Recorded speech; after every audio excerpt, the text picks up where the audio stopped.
வணக்கம். What is the challenge you are facing in ticket booking platforms, online platforms? Ticket booking, book my show kuda irukum. It has been a very smooth sail now. And they are one of the prominent all over India, not just for cinema, even for other events, concerts, all prominent.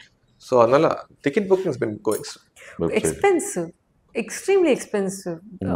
It will cost a lot to maintain your own website, server, அதோட software, அதுக்கு ஒரு man power.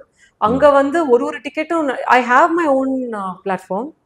Same இதே தான் sir. இப்போ online platform சத்யம் cinemas அவங்க இருக்கிற வரைக்கும் they have their own online platform.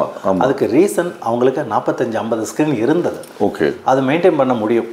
இப்போ ஒரு ஸ்க்ரீன் 2 ஸ்க்ரீன் வச்சுட்டு நாங்கள் மெயின்டைன் பண்ணுறது, அது வந்து ஐடி செக்மெண்ட்டில் இன்றைக்கி அது ஹியூஜ் காஸ்ட். அந்த காஸ்ட்டை மேனேஜ் பண்ணுறதுக்கு எங்களுக்கே ஒரு 30 ஸ்க்ரீன்ஸ் வந்துட்டு நாங்களே ஒன் பிளாட்ஃபார்ம் பண்ணிவிடுவோம். அந்த ஒன் பிளாட்ஃபார்மில் 2 அட்வான்டேஜ். நாங்கள் அவங்களுடைய நிர்பந்தத்துக்கு நாங்கள் ஆளாக வேண்டியதில்லை.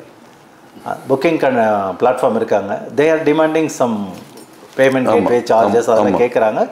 தே ஆர் ஒர்த். அவங்களுடைய அவங்க சர்வைவலுக்கு திஸ் இஸ் ஒர்த். ஆமாம், அதனால் அதில் வந்து there is no much preference to talk about that. இது வந்து என்னன்னா வந்து எடுத்த படத்துக்கு வந்து நம்ம ஷேர் கொடுத்துட்றோம். இப்போ ஒரு மூவி வந்து ஒரு ப்ரொடியூசர் எடுக்கிறாங்கன்னா அதுக்கு ஷேர் கொடுத்துட்றோம். பெரும்பாலும் ஃபர்ஸ்ட் வீக் வந்து ஒரு 5-10% அவங்களுக்கு தான் கூட இருக்கும். அது ஈக்குவலா பிரியாது. மோஸ்டாவே வந்து ஒரு 60-40 ஒரு 55-45 அந்த மாதிரி தான் இருக்கும். ஏன்னா படம் வந்து உங்களோட படம். அப்போ நீங்க தான் படத்தை ஷூட் பண்ணி எடுத்துட்டு வரீங்க. So content is king. So உங்களுக்கு வந்து நம்ம ஷேர் கொடுத்துட்றோம். இப்போ ஒரு ஸ்நாக்ஸ்லயும் ஒரு ஷேர் வேணும், இல்லை டிக்கெட்லயும் ஷேர் வேணும்னா அப்போ தியேட்டர் ரன் பண்ற எக்ஸ்பென்ஸ்ல அவங்க ஒரு ஷேர் தருவாங்களா? கேட்ட கேள்விங்க. இப்போ தியேட்டர் வந்து இப்போ வந்து சரி ஒரு ப்ராப்பர்ட்டி டாக்ஸ் இவ்வளோ வருது, ஒரு இபி பில் இவ்வளோ வருது, கரண்ட் பில் இப்போ அவ்வளோ போயிடுச்சு. அப்போ இபி பில் ஒரு மாசத்துக்கு ஒரு 5 லட்சம் வந்தா உங்க படம் தான் ஓடுனுச்சு ஒரு மாசம் ஃபுல்லா, நீங்க 2 லட்சம் கொடுங்கன்னு கேட்டாரு தப்பா இருக்கும்ல. அது நம்ம கேட்கவே முடியாது. அது கேட்கற கிரவுண்ட்ஸே இல்ல. ஸோ அப்படி இருக்கும் போது பட ஷேர் வந்து அவங்களுக்கும், ஸ்நாக்ஸ் ஷேர்ஸ் வந்து தியேட்டர் ஓனர்ஸுக்கு. ஏன்னா நாங்களும் சர்வைவ் ஆகணும் இல்ல. அட் எண்ட் ஆஃப் தி டே இது நம்ம பண்றது வந்து பிசினஸ் தான். இது என்னதான் இருந்தாலும் அட் எண்ட் ஆஃப் தி டே நம்மளை நம்பி இத்தனை ஸ்டாஃப்ஸ் வேலை பார்க்குறாங்க, அத்தனை குடும்பங்கள் இருக்குன்னா நம்ம ஒரு 4 காசு சம்பாரிச்சாதான் நம்ம 2 காசு கொடுக்க முடியும். இல்ல, we had an idea முன்னாடி, பட் மக்கள் வந்து preferring general platform where they can see all other theaters. Okay.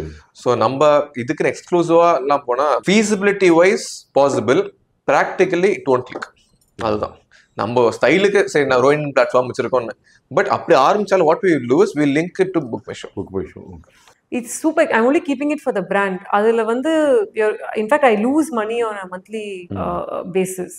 ஏன்னா இட்ஸ் a huge amount. ஏன்னா ஒரு ரீஃபண்டுக்கும் then you need someone to follow up. அதுக்கு ஒரு customer care. It's not something நினைச்சோமா HTML போய் ஒரு வெப்சைட் ஓபன் பண்ணாம கிடையாது. It's very complicated. Very true. எல்லாமே ஷேர் கொடுத்து தான் 4000 தியேட்டர் இருந்த இடத்துல இன்னைக்கு வெறும் 800 தியேட்டர் இருக்கு.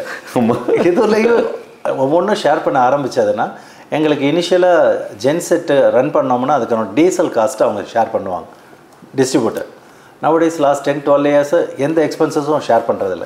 அது மாதிரி நிறைய காஸ்ட், ஹிடன் காஸ்ட் எல்லாமே நிறைய இருந்தது எல்லாமே வேனிஷ் ஆகிடுச்சு.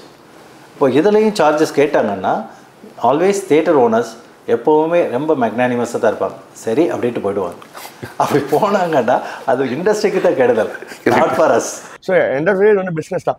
ஸோ அப்படி இருக்கும் போது வந்து ஆன்லைன் பிளாட்ஃபார்ம் வந்து ஒரு தியேட்டருக்கும் தனி சர்வர் செட்டப் பண்ணுறது வந்து ரொம்ப கஷ்டமான ஒரு விஷயம். இப்போ பிவிஆர்ட்ட தனி சர்வர் இருக்கு டு பி ஓப்பன். ஸோ அதை தாண்டி வந்து இப்போ ஒரு கமலாவோ, சங்கமோ, தேவியோ, வெற்றியோ, ரோஹினியோ, ஜிகேவோ, காசியோ தனி சர்வர் வச்சு நம்ம புக் பண்ண சொல்ல முடியாது. ஸோ பெரும்பாலும் இப்போ பாப்புலராக இருக்கிறது வந்து பேடிஎம். அதான் டிஸ்ட்ரிக்ட் ஆப் இப்போ வாங்கியிருக்காங்க. அதுவும் முன்னாடி ஏற்கனவே டிக்கெட் நியூவாக இருந்துச்சு. டிக்கெட் நியூங்கிறது பேடிஎம்மா மாறிடுச்சு. பேடிஎம்ங்கிறது வந்து இப்போ டிஸ்ட்ரிக்டாக மாறி இருக்கு. இது ஒரு பாப்புலர். அப்புறம் புக் மை ஷோ வந்து பாப்புலராக இருக்கு. ஸோ இது 2 மூலமா போனா மக்களுக்கு வந்து என்னன்னா ஒரு டிராகன்ங்கிற படத்தை கிளிக் பண்ணாலே அத்தனை தியேட்டர்ஸ், அத்தனை ஷோ டைம் உங்களுக்கு அட்டஸ். ஸோ இப்போ வந்து நம்ம ஒரு 10:15 போலான்னா எந்த தேட்டர்ல 10:15, எந்த தேட்டர்ல 10:30, 10:45 லைனா வந்துருது. ஸோ எது வேணுமோ அவங்க புக் பண்ணிக்கிறாங்க.